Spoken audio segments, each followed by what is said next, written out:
Ada dua kelompok ormas DKI Jakarta yang melaporkan manajemen Holy Wings ke Polda Metro Jaya atas dugaan penistaan agama menyusul promosi minuman beralkohol gratis. Sementara Gerakan Pemuda Ansor DKI Jakarta menyegel sejumlah kafe Holy Wings yang berada di wilayah ibu kota.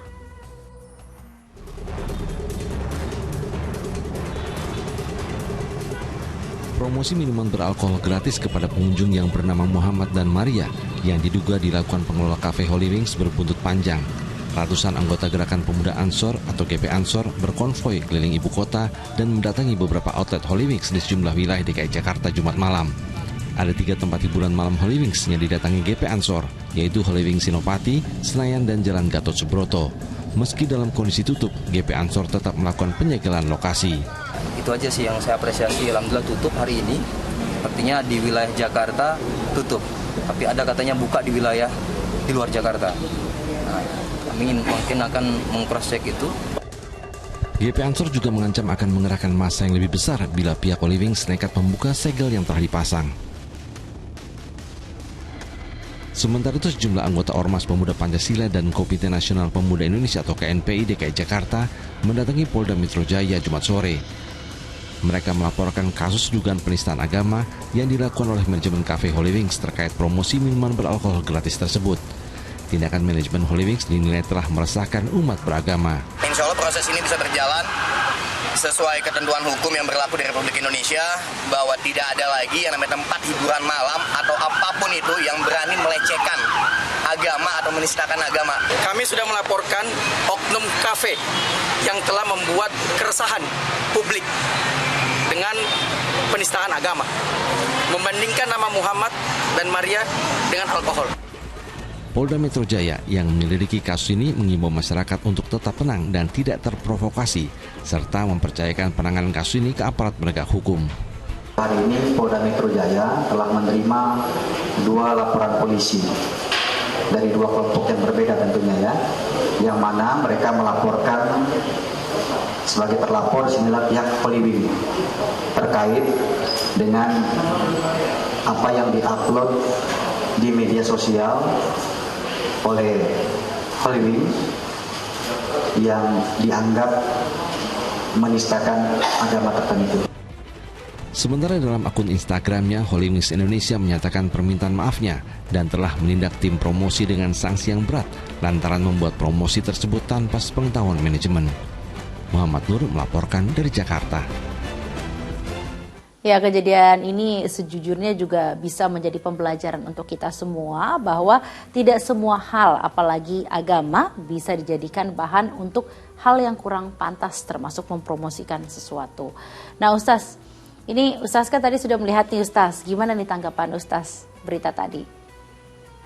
Na'udzubillah min zalik, ya dalam agama manapun, pelaku penistaan atau penghinaan terhadap simbol agama atau keyakinan beragama adalah merupakan sesuatu yang sangat besar. Karena agama ini suci, agama ini sakral, agama ini merupakan keyakinan. Untuk itu tentu siapapun yang melakukan, maka dia mendapatkan hukuman yang setimpal sesuai dengan peraturan yang berlaku. Allah mengingatkan di surat Al-Maidah, wala tasubul ladzina yad'una min dunillah fa yasubullaha adwan bighairi ilmin.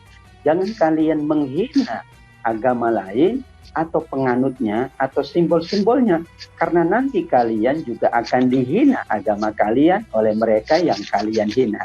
Kenapa ada ungkapan kalau kalian menghina akan dihina? Karena manusia secara fitrah akan menjaga agamanya.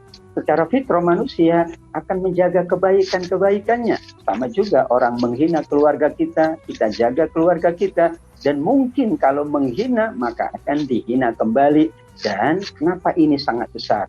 Bahkan orang yang melakukan penistaan agama dalam berbagai bentuknya dikategorikan telah melakukan dosa besar. Kenapa demikian? Karena akan timbul ketidakharmonian. Nanti akan saling tuduh-menuduh ya. Mungkin akan terjadi lagi hal-hal yang tidak diinginkan, tidak ada disharmonisasi antara pemeluk agama dengan pemeluk yang lain, dan mungkin juga ada syakwa sangka, ada juga hal-hal yang tidak diinginkan. Untuk itu tentu kita serahkan kepada pihak yang berwajib agar kemudian siapapun yang melakukan penistaan terhadap agama manapun, keyakinan manapun, tetap saja harus dihukum sesuai dengan undang-undang yang berlaku, peraturan-peraturan yang berlaku, karena itu sudah membuka pintu masuknya setan, sehingga manusia akan saling bercerai-berai, karena tentu yang ia yakini, yang ia hormati, yang ia agungkan, malah dihinakan oleh pihak-pihak yang lain.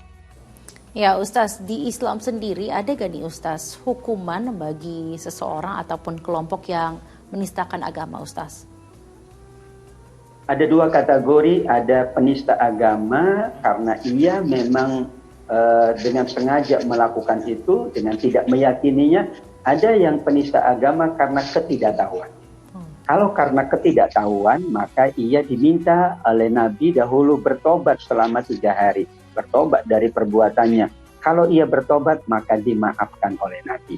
Namun kalau disengajakan, bahkan dengan rencana, dan ia tahu bahwa itu adalah kesalahan, dan mungkin akan menimbulkan kerusuhan di masyarakat, maka dahulu memang orang tersebut dihukum yang seberat-beratnya. Bahkan para ulama di 4 mazhab membolehkan untuk hukuman mati terhadap penista agama kalau betul-betul ia melakukan dengan sadar, melakukan dengan sengaja, dan ingin memecah belah antara umat beragama.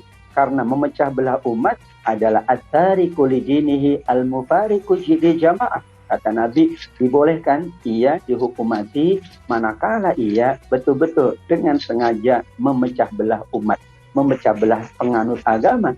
Nabi mengatakan itu karena hukuman yang sangat berat yang ditimpakan kepada pelaku penista agama, penghina agama, atau apapun yang dikaitkan dengan agama yang menjadi keyakinan yang sangat suci, yang sakral. Ini adalah merupakan kesepakatan bersama untuk menjaga agar nilai-nilai agama, simbol-simbol agama, kemudian juga seluruh keyakinan-keyakinan dalam agama, kita saling berlapang dada dan kita tidak melakukan pencitraan buruk atau penistaan agar kita terhindar dari perpecahan, benih-benih permusuhan, dan mungkin hal-hal yang tidak diinginkan, insya Allah. Insya Allah. Nah insya Allah juga ya Ustaz, kasus serupa ini tidak terulang kembali agar tidak timbul perpecahan antar umat beragama. Terima kasih Ustaz Atabik atas waktu dan tausiah yang diberikan untuk seluruh pemirsa Ajwa TV. Sehat selalu ya Ustaz. Assalamualaikum warahmatullahi wabarakatuh. Waalaikumsalam warahmatullahi wabarakatuh. Terima kasih Mbak Sheila Baladra. Sama-sama Ustaz.